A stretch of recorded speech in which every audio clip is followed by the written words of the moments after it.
Greetings and salutations. Once again, we are back with some more One Talent Challenge in Hardcore. As you can see, it's a One Talent Challenge Druid. We're in Act 2. I believe it came off of Ladder from the last time I played it. I've been playing a lot of Call of Duty. You probably noticed that on the channel. But I've been doing a lot of Boat Willet Snipes. And I thought, you know what, it's time to take a break from the Boat Willet Snipes for at least a little bit, because I gotta go back to doing that soon. But I wanted to get back into the Diablo 2. Apparently there's a trade message that I don't need to have up there. Because Welcome to my shop. I don't normally see the trade messages, so... Would that be the channel? I hope. Yeah, well. If there's any more messages in trade chat, just disregard. Excellent. As you may have seen, I've been doing, like I said, I've been doing a lot of the Boat Willet Snipes. And I do need to go back to those. But good news. My friend Dylan has verified that, yes, indeed, you are allowed to view videos and stream Black Ops 6. So, when Black Ops 6 hits on the 30th, I will be making videos of Black Ops 6. And I will try to snipe in that, too. I will try to do a Boat Willet Snipe there. Mostly, it's just going to be me getting a look and feel of the game and giving an honest kind of review of the product. It will be the beta, so obviously things are subject to change. Things, will obviously change and be different from the beta to the standard version. And I have never actually played a Black Ops game, so be that as it may, I have never experienced the whole Black Ops phenomenon, as you. The last one that people were really excited about was Cold War, and when I saw the hit detection that existed in Cold War, I walked away from it. I sat there and I'm like, nope, not for me. Now, people will say, what do you mean you walked away from it? Well, let's be honest. I noticed that the hit detection was really wonky in videos, and I don't mean from the beta perspective. I mean from, like, legitimately the retail launch. The retail launch of Cold War, there was very, very significant hit detection. Like, let's say, for example, the Palace Cellar level 1 here was where I wanted to shoot. Well, in order to hit there, I would have to shoot over here, where my mouse pointer now is, right over here. And that would be to hit the guy. That's how bad the hit reg and the hit detection was in the beginning of in the beginning of Cold War. They did change it. They did fix it eventually.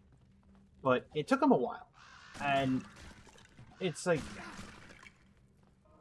I mean, I don't want to be that guy and say it's inexcusable, but it kind of is inexcusable, realistically speaking. I mean... like, just take a step away back, take a step back and look at it and say, should it really have been allowed? You saw the issue in beta. You saw the hit regulation, the hit registration, hit reg, and the hit detection. You should have seen that way in, coming from a mile away. And they did nothing about it. So that seems to me like they could have remedied the majority of the issue beforehand. We're hoping that Black Ops 6 doesn't suffer the same thing. I'm hoping that. I'm hoping that my first Black Ops experience is actually going to be a good one.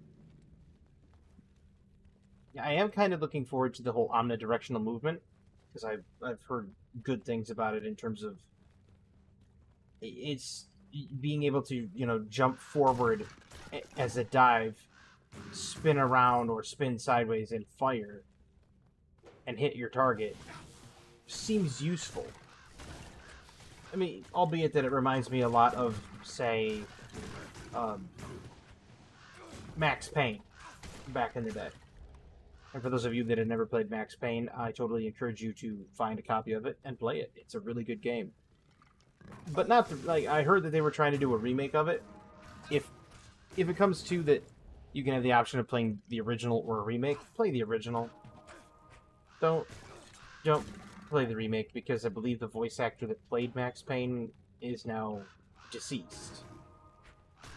And so they would have to recast his voice acting. And the man did a stellar job. I'll say that right now. The voice acting for the original Max Payne was absolutely phenomenal, as well as the sequels. Really solid game. Solid gameplay, solid storyline. Like, it was just... I wouldn't say it was an absolute masterpiece, but it was a fantastic game. And it as primitive as it was in terms of, you know, when it was brought out, Max Payne had that bullet time gimmick that the Matrix had, but it was tied to a usage of his, not really his painkillers per se, but he had like a meter on the side of his. You had a meter on the right hand side or the left hand side of the HUD that showed how much of that he could do before incurring, you know, a cooldown, or so to speak. I guess I would have to call it a cooldown. It's a solid thing. Like, you could slow down the time and see the bullets, and see the bullet tracers come in. Kind of like Super Hot, but not to that first person degree. It was a third person. Designed by nature's architect. It was third person for Max Payne. Now, back to the actual Diablo discussion. As much as I want to keep talking about Black Ops 6 and how I'm excited about it, I have other things I want to talk about. That reflection's kind of cool. Not gonna lie. The Arcane Sanctum here, in Diablo, or Arcane Sanctuary, not Sanctum. The Arcane Sanctuary in Diablo 2 is kind of a mess to navigate. There's only one correct path, and you have to somehow manage to find it. Now, where the Ravens help is, the Ravens are not bound by the boundaries of the three-dimensional space. It's kind of got that MC Escher feel to it. You know how MC Escher had, like, crazy stairs? Well, this has that kind of MC Escher feel to it. You'll see here in a second. It's kind of like a three-dimensional space inside of a two-dimensional plane, which starts going into, like, some severe, like, astrophysics kind of thing. Or, quantum physics.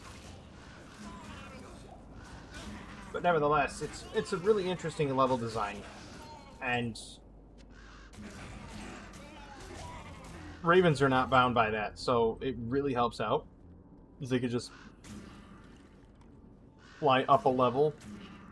And you'll see when I get to one. And it doesn't matter. I haven't got to one yet. That's kind of interesting. Now, I don't know which one contains the... Ooh, Trip Ruby. I don't know which one contains the Horizon's journal, which is what we need to find. We're getting close to the end of Act 2, which could spell my death, because Duriel likes to eat characters. I'll just say that. He's been known to snack on a few hardcore characters. Despite the fact that we're doing a ton of damage with the Ravens. How much damage is 73 to 94 times 31 hits. So you figure, let's just round up and say 75 to 100 damage. So if it's 100 damage times 31 hits, that's 31... 3,100 damage. So 3,100 damage, and then times 5 rates. And I found the journal, never mind.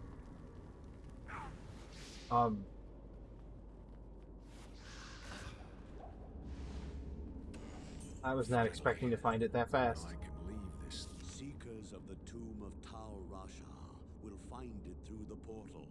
That voice Know that the glow is the voice of Grandpa Tennyson from Ben 10. Same guy.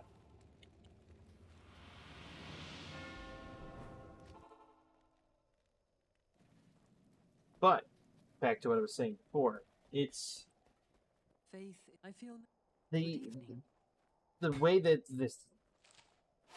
this game plays out in terms of the MC Escher stairs and whatnot.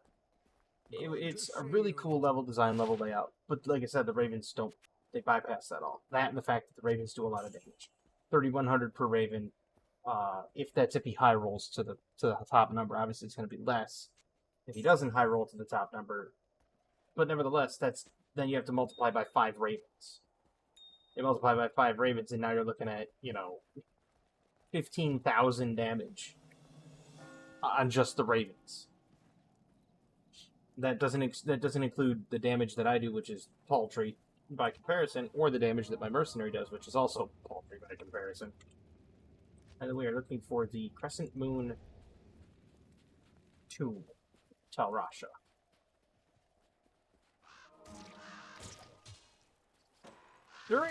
Duriel has been known to destroy a lot of characters in Act 2. I mean, he is quite the menace.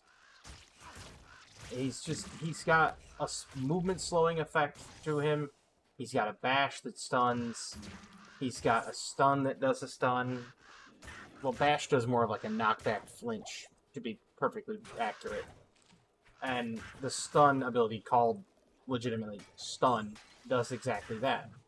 Stuns. They're all barbarian skills. The stun and the bash, both of those are barbarian skills. Meanwhile, the Holy Frost Aura is a paladin skill. And the movement slow that he puts on you is just, it's awful. I mean, it really does slow you down to the point where it can become a hindrance and cause you to die. Let me pull this just a touch closer here. Now, does that mean he's impossible? No. I mean, no, there's the tomb. I've done it before. Not necessarily on a druid. I've done it on a sorceress. Which, that was the first time I've ever had a sorceress survive Act 2 without dying on Duriel. I'm gonna try to not do any portal jockeying shenanigans. I don't like, putting up a portal in Duriel's chamber and escaping. I'm gonna try to not do that as much as possible. Because yes, you can cheese Duriel by, portaling back to town and then porting back down after you've hired your mercenary again, and then just killing him that way and slowly whittling him down. It's a cheesy way to win, but it almost comes across as like dishonest. I'm just hoping I can kill him the natural way. Just go in there and hope everything works out. Whether or not it actually does, we don't know.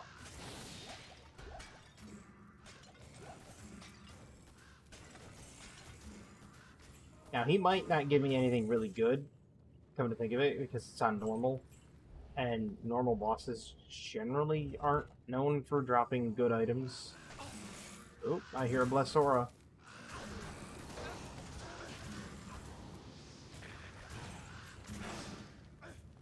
Bless aim. Somebody's got it. Oh, there they do. They have it. That's not good. Is it the Beatles that have it? Ooh, so it was the Beatles that had it.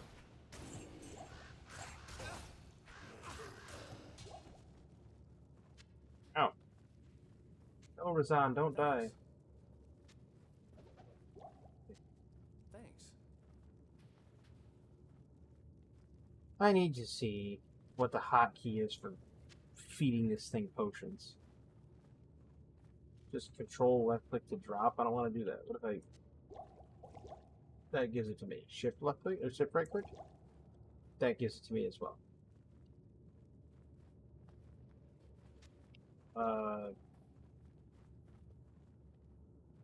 Control right click? It gives it to me as well. Okay, Thanks. Razan. You're poisoned beyond belief, my friend.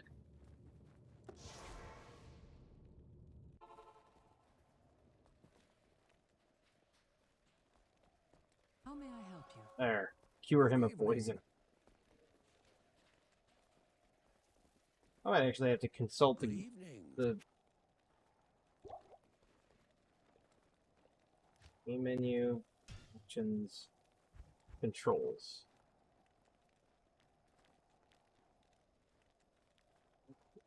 The use of the belt. How do I...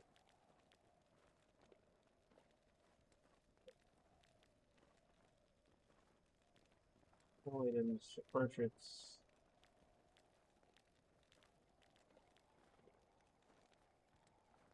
Does not say. Well, that's just peachy keen. I don't know how to do it. Like, why does that have to be so cryptic? Just tell me what keystroke commands I need to give potions to my mercenary. There's a hotkey command for it. I don't know what it is.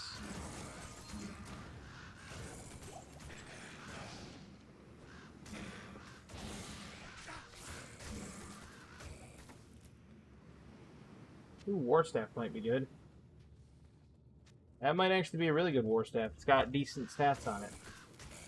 Now, when picking up a staff or a scepter or something like that, you want to look for anything that has plus to skills, because that's where the money is.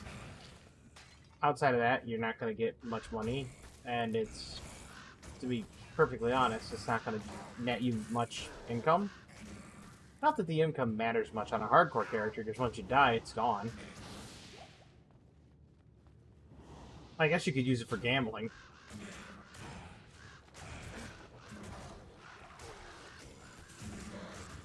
There was that sun ability right there. It actually puts stars above your head in like a comical fashion. Like the old, like Looney Tunes stars, and they get hit in the head. And you get the stars going around their head, and they're kind of loopy. Very, very similar thing. Ooh, short staff. That might have skills on it, too. Nope. It won't sell for anything if it doesn't have skills on it. That's hence the term, skills to pay the bills. There you go. That makes perfect sense now.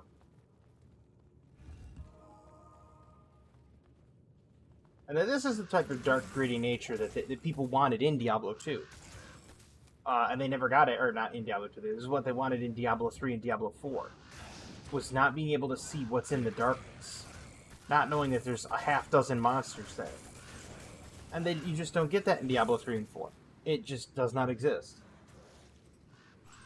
And Jared Stone, if it has skills, might be worth it. It's got skills.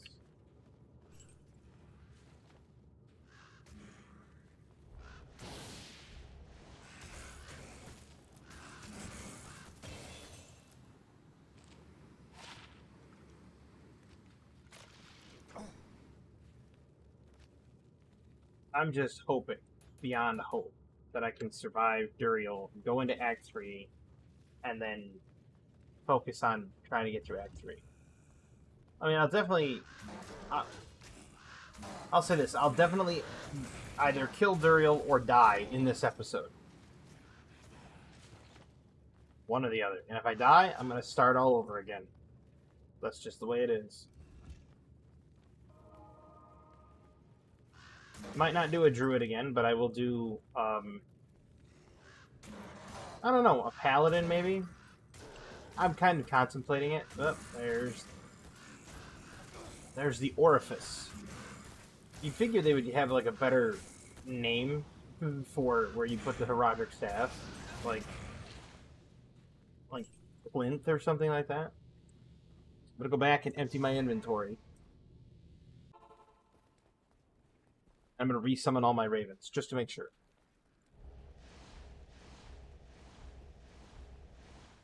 Yep. Hello. Good day. Dump my inventory here. 5,000. Not bad. 1,700. Jared Stones kind of suck. Duly noted. We'll remember that for later.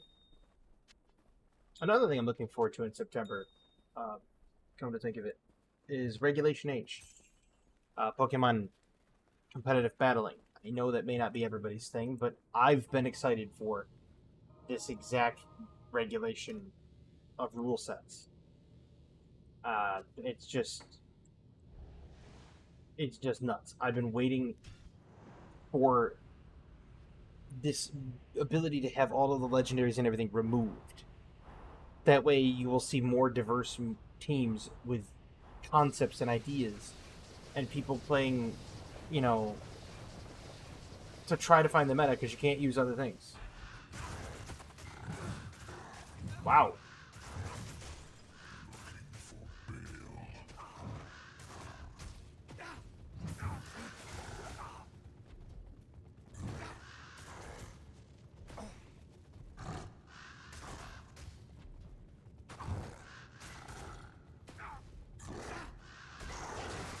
He almost got me. But man, did those crows really do a number on him. Wow. I love the screen shaking because for dramatic effect, but seriously. Those ravens did great work on him. You see how fast that was? This might actually work. I was worried about Duriel. Why was I worried? Diablo, I will find you yet.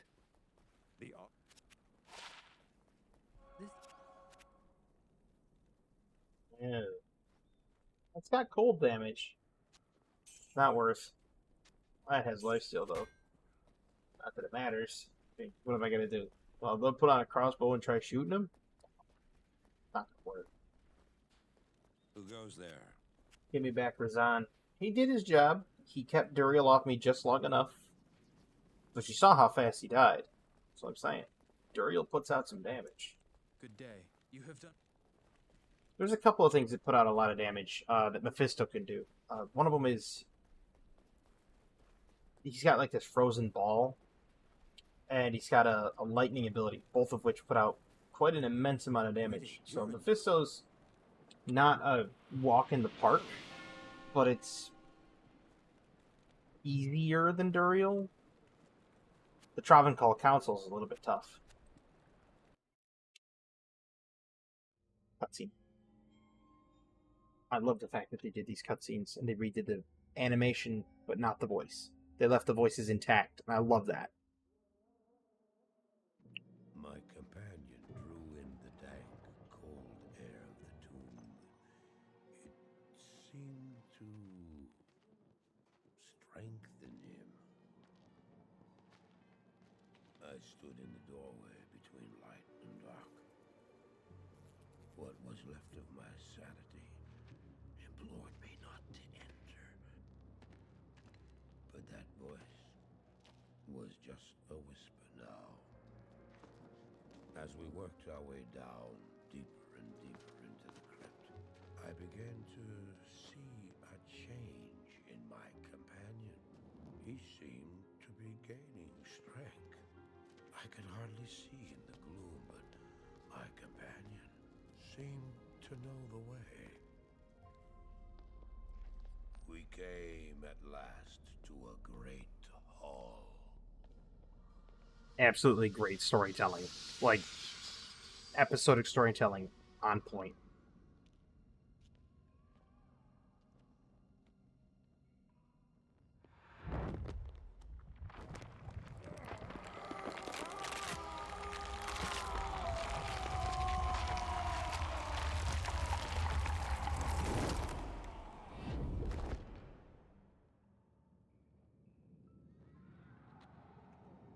It was then I realized my companion hadn't been gaining strength.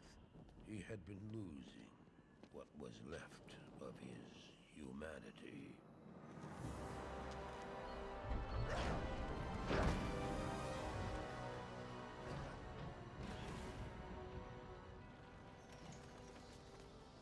Imagine being that guy. He You're moved with demonic speed, and then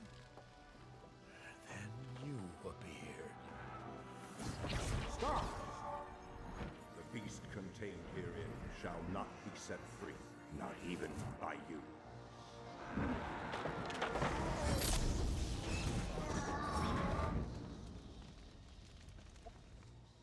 Imagine being Talrasha. You're tethered to this stone for all eternity. Yikes. Not something I want to do.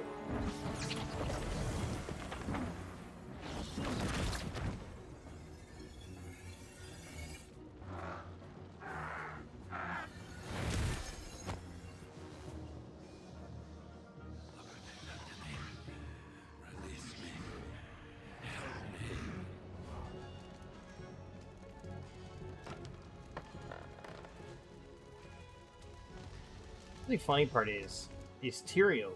What Tyrael's currently doing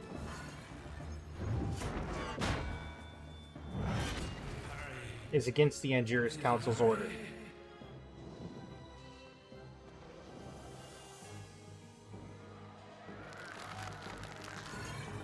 No! Don't do it! Fool! You have just ensured the doom of this world. You cannot even begin to imagine what you've set in motion this day. Go to the Temple of Light in the eastern city of Karast. There you will find the gate to hell opened before you. You must find the courage to step through that gate, Maris. Take the stone you hold to the Hellforge, where it will be destroyed. Now run. Take the stone and run!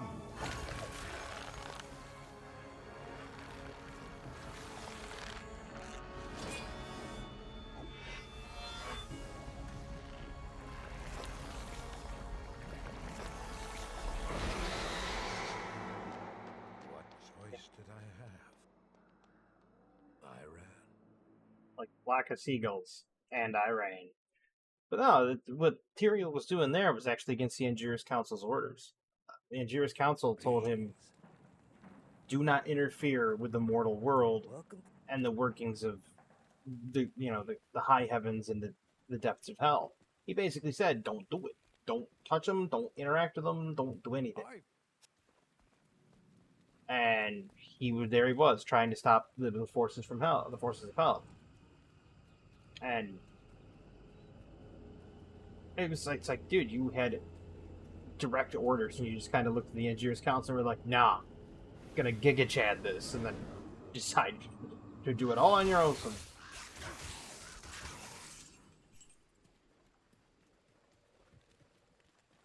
I mean, that's what I've never understood. Is he went and did something he wasn't supposed to do, and then apparently in the beginning of Diablo 3, he's punished for it, even though what he is doing was the right move. That never made any sense to me. I mean, it's not much of a surprise. People would say, "Oh my god, spoiler alert."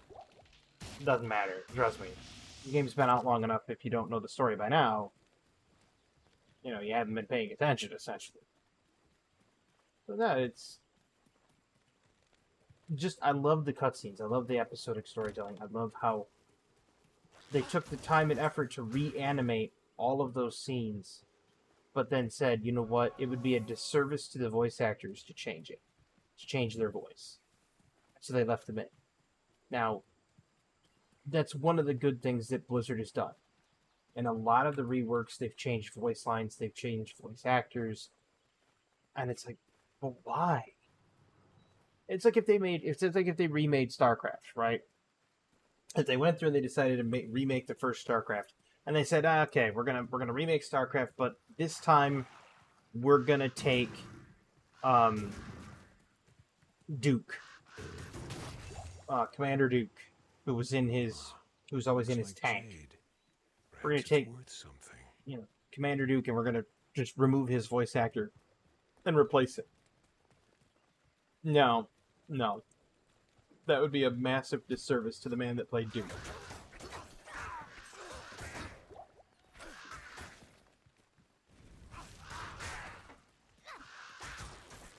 Because the guy did such a great job voice acting that he didn't deserve to have his, to have it be redone.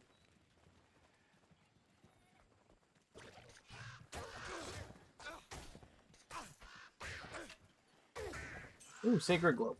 That's worth money, maybe.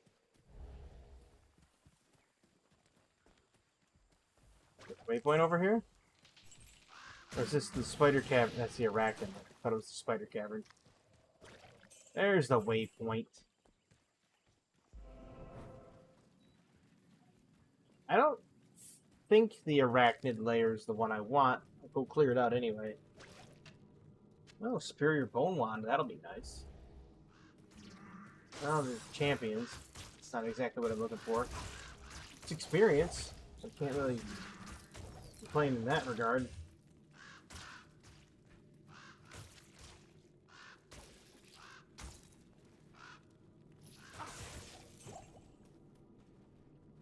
Ooh, 2 to corpse explosion. Fortunately, it's a necromancer only thing, but you know, hey, it's a good thing. Thanks. Ooh, Raider healing pots. Take those. Gonna need them anyway.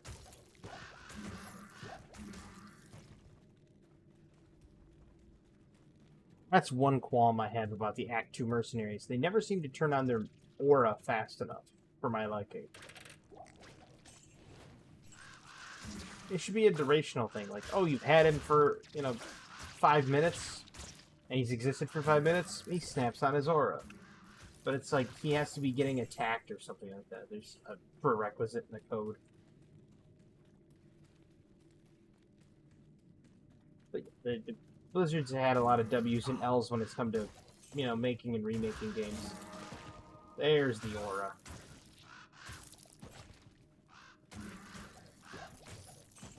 It helps me just regain life ever so slowly. It's a small trickle amount of life. Gets better and better with time as time passes and time goes on. Also gets better if I can get the runes for the rune word, but can't always get what you want. This is a rune word for it's called insight. Is the rune word, and when you have the insight polearm on your Act 2 mercenary, he gets a meditation aura, which means nothing to him because he doesn't use mana. It also means nothing to you as the player if you're not using mana.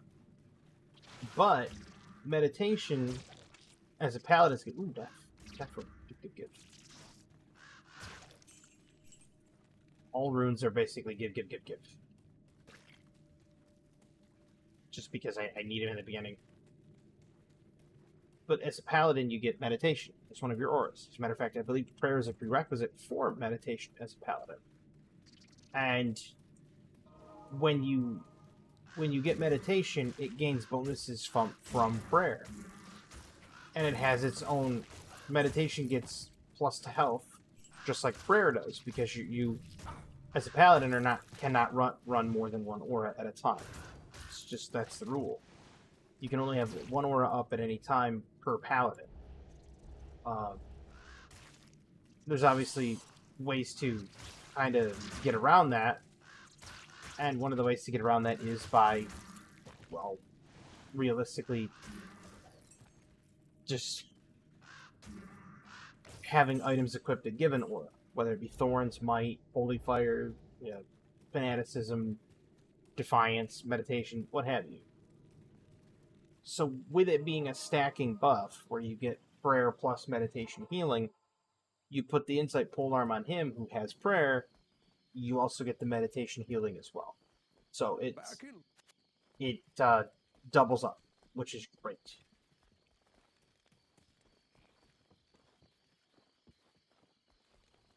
So instead of getting like plus 6 healing, I'll have like plus 12, plus 18, once I get the runes for the insight polearm. I've read. Alcor the Alchemist is awesome. This is why he's awesome. Damn it! I wish you people would just leave me alone. Oh, you're new here, aren't you? I am Alcor the Alchemist. I dabble in potions and salves, and I can sell you some if you really need them. But don't make a habit of coming here. I don't like to be disturbed while I'm studying.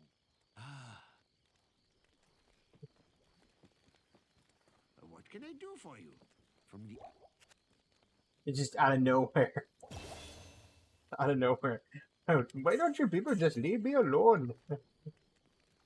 It's like he's a grumpy dude living in a hut on the coast. It's like, why does he have to be so surly? Just like, what's wrong? Just let the people show up and talk to you, Alcor. But I'm at 35 minutes. I don't want to let it run too long. That'll end it for this video. Let me tell you though, we got through Act 2. We're in Act 3. Yeah, it's still normal. Duriel died really quick. That was impressive for me. I was not expecting the Ravens to do that much damage. Now, I'm not a gambling man. I'm really not. But when do you think this is going to finally peak in terms of damage, and I'm going to have to really worry and panic? You think it's going to be Act 4? Act 5? Like, which one? Like, what act is it? Is it going to be a nightmare? It could be a nightmare that it peaks out and then I can't do anything about it. That's very, very plausible. When do you think that'll be? Let me know. Whether it be in the comments or whatever, just let me know. Let me know what you think. But I thank everybody for watching. I hope everybody has a fantastic evening and a wonderful tomorrow. And as always, have a good one.